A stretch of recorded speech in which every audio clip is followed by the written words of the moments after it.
ఒకసారి ఇంట్లో నుంచి ఒక చీమ అనేది బయటికి వచ్చి ఈ రిమోట్ దగ్గరికి వెళ్లి రిమోట్ మీద ఉన్న రెడ్ బటన్ ని ఆన్ చేస్తుంది. దాంతో ఆ ట్రైన్ అనేది నడుస్తుంది. చీమల యొక్క ఇంటి ముందు ఆగుతుంది. ఈ లీడర్ చీమ అనేది అందరిని పిలుస్తుంది. దాంతో ఆ చీమలందరూ స్వీట్ ని తెచ్చుకుని ఆ ట్రైన్ లో అనేది నింపేస్తారు. చీమలు స్వీట్స్ అనేవి ట్రైన్ లో ఎలా నింపేస్తారో ఆ లీడర్ అనేది ట్రైన్ ని నడవడం మొదలు పెడతా ఉంటాడు. ఈ చీమలందరూ ఈ స్వీట్స్ అనేవి తమ ఇంటికి తీసుకెళ్తా ఉంటారు. ఈ చీమలు ఆనందంగా వెళ్తున్నప్పుడు డ్రైవింగ్ చేస్తున్న చీమ అనేది ముందు చూస్తుంది. ముందు ఒక కార్ అనేది బోల్తాబడి ఉంటుంది. ఆ కార్ అనేది ఈ ఎర్ర చీమల ట్రైన్ కి అడ్డంగా ఉంచారు. ఎందుకంటే ఈ నల్ల చీమల యొక్క ఆహారాన్ని దోచుకోవడానికి. అది గమనించిన ఈ లీడర్ చీమ స్వీట్ యొక్క ముక్క తెచ్చి రూట్ చేంజ్ చేసే హ్యాండిల్ మీద ఇసురుతాడు. దాంతో ఆ రూట్ అనేది చేంజ్ అయిపోతుంది. ఆ చీమలు కూడా వేరే రూట్ నుంచి వెళ్తారు. దాన్ని చూసిన ఎర్ర చీమలు కూడా వేరే ట్రైన్ మీద వస్తూ ఉంటాయి. ఎర్ర చీమలు వీళ్ళ దగ్గర ఆహారం ఎలాగైనా దొంగలించాలని వేరే పట్టా మీద వస్తూ ఉంటారు. వెళ్తూ వెళ్తూ ఈ నల్ల చీమలు అనేవి ఒక టనల్ లోపల నుంచి వస్తారు. హఠాత్తుగా ఎర్ర చీమల ట్రైన్ మరియు నల్ల చీమల ట్రైన్ అనేది ఢీ కొట్టుకుంటారు. దాంతో ఆ చీమలు అనేవి సోయి లేకుండా పడిపోతాయి. అక్కడను ఒక స్పైడర్ అనేది ఈ స్వీట్ మొత్తం తీసి ట్రైన్ డబ్బాలో ఉంచి చిన్నగా తన ఇంటికి తీసుకెళ్తుంది. ఫ్రెండ్స్, ఈ వీడియో ఎవరైతే చూస్తున్నారో ప్లీజ్ మీ బెస్ట్ ఫ్రెండ్ పేరు కామెంట్ చేయండి.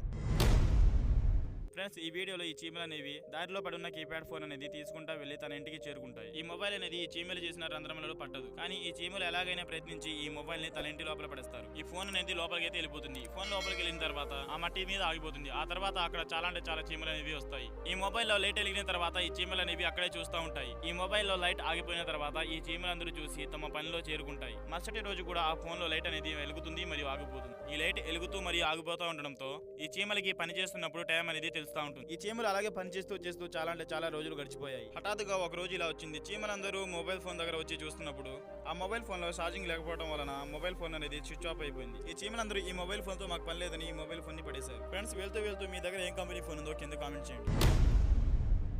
ఒకసారి వేటగాడు అడవిలో వెళ్లి చిరుతపులిని చంపాలని చూస్తాడు. కానీ చిరుతపులి అనేది వేగంగా పరిగెత్తుతా ఉండడంతో ఈ వేటగాడు తన గురిని సరిగ్గా చిరుతపులి మీద ఉంచాడు. ఒకరోజు ఈ మనిషి చిరుతపులిని ఎలాగైనా వేటాడాలని తన స్నేహితుడిని జింకలాగా వేషం అనేది ధరిస్తాడు. ఈ చిరుతపులి అనేది జింక వేషం ధరించిన వ్యక్తి మీద దాడి చేయడానికి వస్తున్నప్పుడు ఈ వేటగాడు షూట్ చేస్తున్నప్పుడు గురి తప్పి చెట్టు మీద ఇరుక్కుని పోతాడు. తన ఫ్రెండ్ యొక్క ప్రాణాన్ని చిరుతపులి చేతిలో వదిలేస్తాడు. కానీ తన ఫ్రెండ్ యొక్క టైం బాగుండటం వలన ఈ రోజు చిరుతపులి అనేది వేటాడకుండా వెళ్ళిపోతుంది. మరుసటి రోజు ఈ వేటగాడు ఒక మనిషి చిరుతపులి యొక్క వేషం వేసుకుని చిరుతపులి యొక్క గుహ దగ్గర వెళ్లి చిరుతపులి యొక్క పిల్లలతో ఆడుకుంటా ఉంటాడు. ఈ చిరుతపులి అనేది చూసి వేటగాడి వెనక పడింది. ఈ వేటగాడు అనేది తన ప్రాణాలు రక్షించుకోవడానికి చెట్టు కొమ్మకి వేలాడబడ్డాడు. ఈ చిరుతపులి యొక్క వేషం వేసుకున్న మనిషిని ఆ చిరుతపులి చూసి నిజంగానే తన ఫ్రెండ్ అనుకుంది. ఈ చిరుతపులి మరియు ఈ వ్యక్తి అనేది చాలా మంచి ఫ్రెండ్స్ అయిపోతారు. ఈ వేటగాడైతే చెట్టుకి ఇలాగే వేలాడి కింద పడి చనిపోతాడు.